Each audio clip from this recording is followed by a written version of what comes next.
In today's video, I'm going to teach you how to use start date in Asana. When you're managing work in Asana, due dates tell you when something needs to be finished, but start dates show when the work should actually begin. Setting both gives you a clear window of time to plan, assign, and pace tasks, which is especially helpful when a task spans several days or involves multiple checkpoints. Let's walk through exactly how to add a start date to any task in a clean, simple flow. First, open the task so you can see its details. You can do this from My Tasks, a project list, a board column, or search results, anywhere you see the task's name. Click the task to open the details pane on the right side of your screen.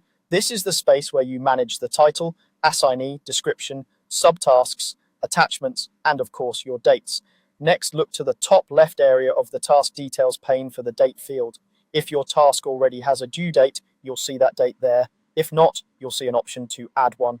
Click that date field to open Asana's calendar picker.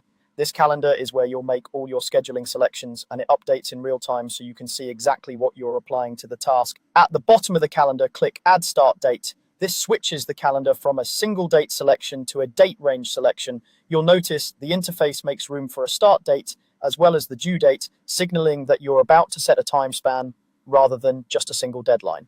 Now, choose the start date, then choose the due date. Click the day you want work to begin, and then click the day the task should be completed. Asana will highlight the range between those two dates, confirming your selection. Once applied, you'll see both dates reflected in the task header, and the task will appear across the full range in calendar and timeline views.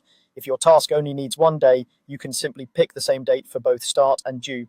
If you need to adjust, just reopen the date field and select new dates. Asana will update the range instantly. A few quick tips to keep your schedule tidy. Choose realistic windows that account for reviews and dependencies. Use the calendar's month navigation to plan ahead without losing your place. And remember that removing the start date is as simple as returning to the calendar and clearing the range. With start and due dates set, your plan becomes visible and manageable, helping you and your team stay aligned from kickoff to completion.